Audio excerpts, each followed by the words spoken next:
Well, hello there, YouTube, and welcome to the first day of winter. It is December 21st of 2023. How about that?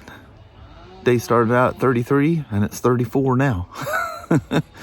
So, yeah, it's got a little bit of a bite to it. The chainsaws you hear, they're all those butt trees across the lot over there that, put off the beautiful shades and fall colors and all that stuff. It's just beautiful over there. I think they're clearing them out to try to save the pine trees that I think they're stunting the growth, because you can see where there wasn't as many trees. Pine trees are big, where they were thick. Pine trees are small. So they're just thinning it out, but it sure was pretty. But I'd rather have the pine trees out there. I'd let them things roll. All right, let's go to work. Woo, you get off of that hill, and it's beautiful. I think we've still got a lot of fog to go through. Maybe. Might get lucky. Look out where that Cowlitz River goes by down there. That's that one road we don't run along going to, like, the Meekler Road Bridge. That's back down that hill there. The rivers will definitely put off some fog.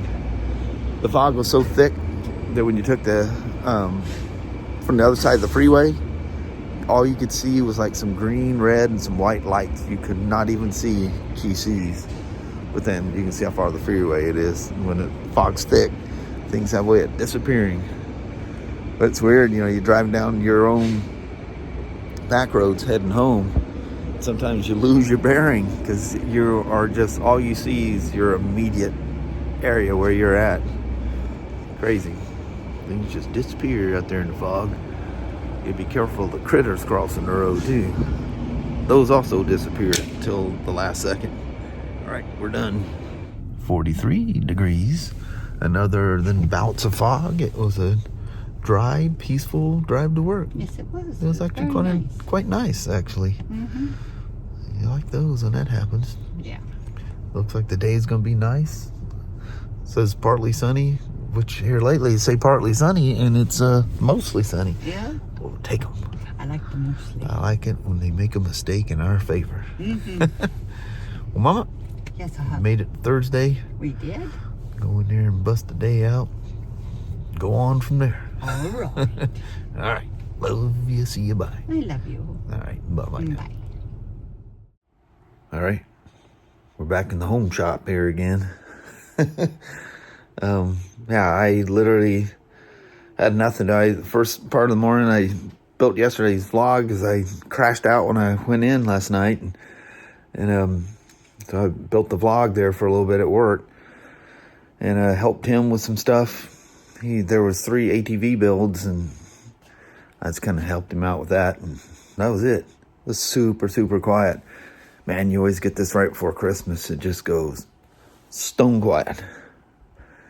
So anyway, I was talking to you guys about the how the headlight is hitting the back of the bucket.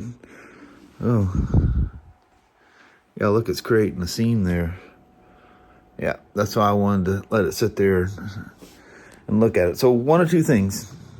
One of the things I thought I'd try first is and this actually, I was thinking about what I could do about it, but someone made a suggestion. Sorry, I don't have it in front of my name, but made the suggestion of heating up the back of the bucket. See if you can't push that back a little bit. It doesn't need to go far. See, Kelly's went right in.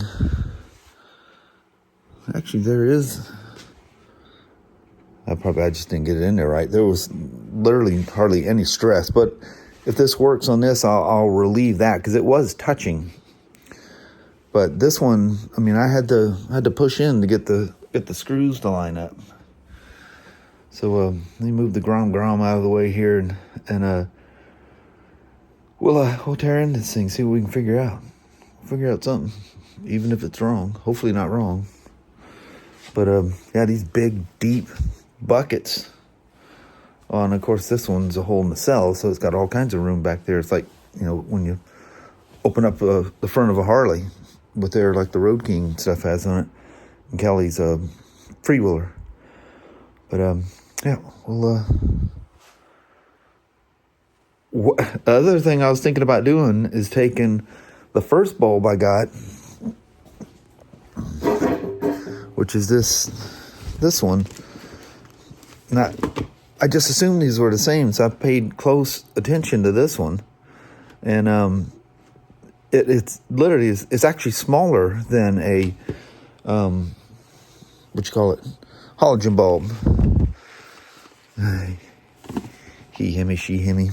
But I was gonna take this bulb out of the classic 350 because I know it's got plenty of room, and I'll put that bulb in it.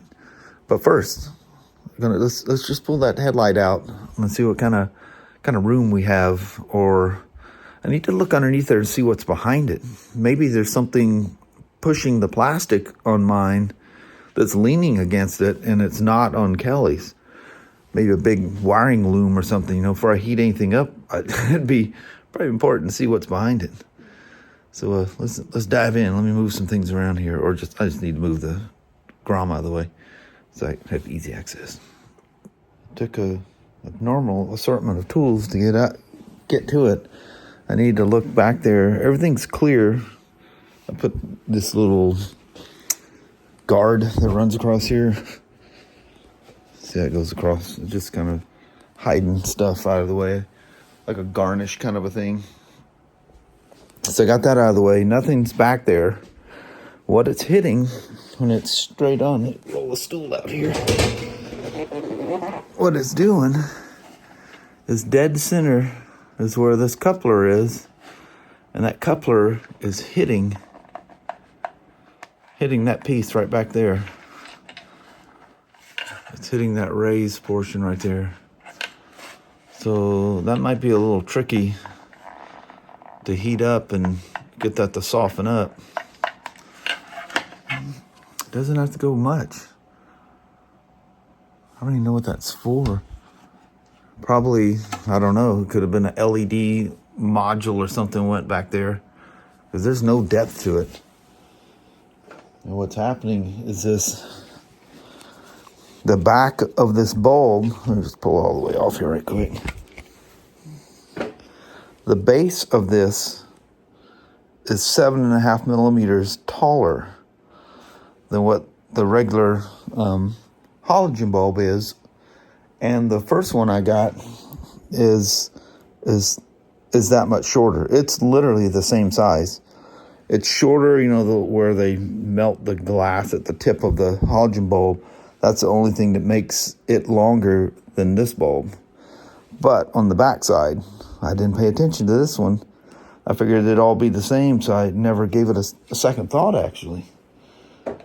The easier thing to do here, by far, would be to take the bulb out of the classic and swap them. I don't know if I want to risk trying to heat that up. Can I concentrate that? And how easy will it distort anything? Can I keep the heat centralized on that and nothing else? Maybe take the butt of a hammer or something and just push on it and push it back. The smart thing to do would be swap the bulbs instead of trying to manipulate this thing. But I'm curious. I'm trying to think what I got. I've got a heat gun, but I don't know if it necks down to that kind of a point. And I gotta be careful because that can generate a lot of heat really fast. And maybe you could distort things. But all I need to do is push that back a little bit. Just that little nudge. That's what it's hitting. Because you can see that if you line up the... I got anything you can stick up there? No.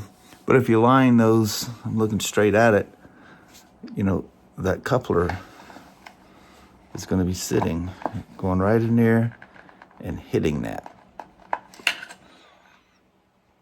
What a dilemma. I should have just ordered more of those. I got spun up because it was one of those deals, if you spend $8 more, you get free overnight shipping. So when I clicked over, here's that bulb, and it's got tons of reviews for these that are on these three Royal Enfields. I keep wanting to call the Royal Enfields Himalayans, whatever. But anyway, got tons of positive reviews, so I went with it. Well, I didn't realize that the Himalayan had such a shallow headlight bucket. It'd have been fine otherwise. So I'm gonna attempt that first. Let's see if I can find some. I think I got some heat tape here somewhere. I'll wrap it around those wires. I just don't want any of that, anything to get damaged there. And to, I could take the bucket off, and pull the wires out, but I have to depin the all these wires to get through that hole. And that hole is literally just big enough for that harness to go through. So everything had to be depinned and repinned into the couplers. So let me see if I can find some heat tape. I'm sure I got somewhere around here somewhere. Or if nothing else, you can just take a big metal, like a paint scraper type of thing, and just use that as a heat shield. Just concentrate the heat right there, and give it a push with a hammer or something. Well, actually, it looks like it'll just be a pointed area, so it only have to be that wide, just this top portion of that. Just need to get that to sink back enough that, I don't know. We'll try something here, even if it's wrong, like I said before. And most likely this will probably be a wrong thing to do. Lord help me. Good old Wagner heat gun, 500 degrees, a heat shield, and the butt of a hammer. And voila. I've already, look, I definitely got that thing hot. And it just pushed it right back. And I've already test fit it, and it fits in there with flying colors. No problem whatsoever. It just goes right in like it was meant to be. How about that? It took quite a bit of heat for that thing to get soft enough that, it hit like a level, and it just went soft. And I just went, ooh, geez, and that stopped. And took me a bit, because that thing goes into a cool-off mode for a while. So it sat here and run. I go, waiting for it to finally stop running before I start recording. But that'll do it. She just goes right in there. There's no resistance. It's not hitting the back of that thing. I don't think it was hitting as bad as I think it was. But anyway, regardless, that'll work. I'll do the same thing to Kelly's bike, and then we'll be pooping in high cotton, as they say. Yeah, so I tried to be a wise A here and sneak this thing through there without taking the dash and the shield and all that stuff off. And yeah, you can see I got a tap in there. I cross-threaded one of the bolts going back in because I'm trying to manipulate past the dash, the cluster there. So I've already cleaned it up now. I just set it in there for show. Yep, cross-threaded that thing. Started going, I go, that doesn't feel right. I go, just go a little bit further. Nope. Cross-threaded it. So I had to tap the hole and die the screw. And so here we are. Simple job turns into, well, one of my simple jobs. Alrighty. Man, I can get myself into some situations here. Trying to be a wise A and take a shortcut and get you every time. Guaranteed.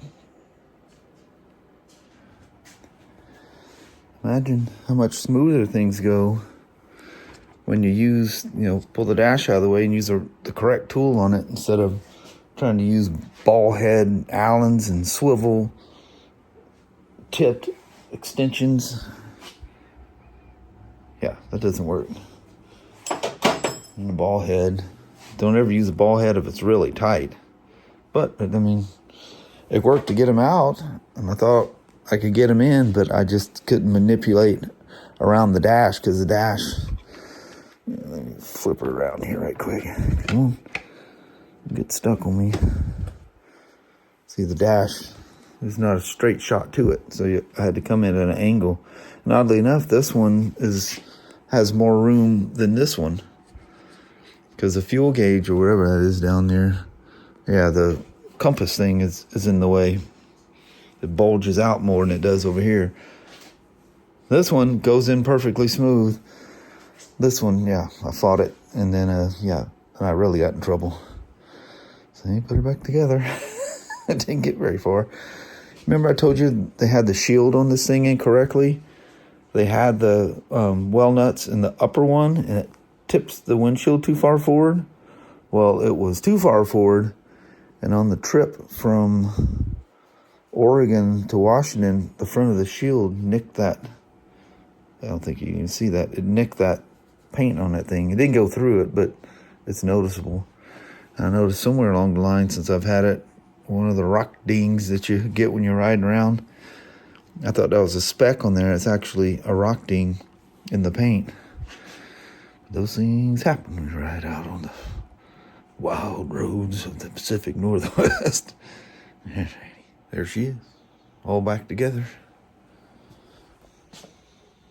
Wait, how's the headlight out?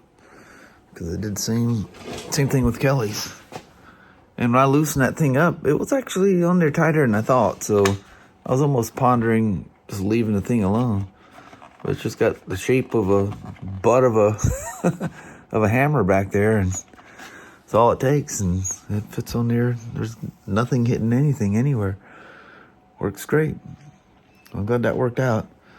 Instead of taking my 350 apart again, I didn't want to do that, but I was pondering different things.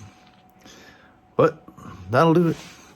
I'll put this thing back together, and I'll grab the little woman. We'll do a goodbye. I think it's really cold out there. I don't know what the temperature is, but anyway, that was actually way easier, other than having to fix my screw up on mine. But I didn't take any of that apart on hers. I was just inspecting, seeing what was behind there. But there we are. Alrighty. Well, hello there, YouTube. Well, that's cool that there's an easy fix if you happen to get light bulbs that protrude farther out the back, or LED lights, than stock. There's a limited room inside a Himalayan headlight bucket. Yes. Easy fix. Just be careful with that heat gun. Mm-hmm. Be careful of those wires. Put some kind of shield. I just put a barrier with that scraper to keep the heat from hitting the wires. And again, you could see the coloration changing. I just took the handle of that thing and just slightly pushed back, and clears by a mile. So I don't have to worry about that anymore. Very good. I was thinking of swapping returning those bulbs and swapping everything or whatever, Might as well keep them. They're cheap enough. I got a crazy deal on them. But anyway, that all worked out. That was my day. Good. Back to work on LED headlights again. Poor Hubba. Yeah. My typical way of, making a little dirt mound into a molehill into a mountain, Mm-hmm. One little screw I can spend that much time on something like that. Poor thing. Yeah, it just takes just trying to take a shortcut. That'll always get you. Mm-hmm. Just do the right thing. Take it apart like you should.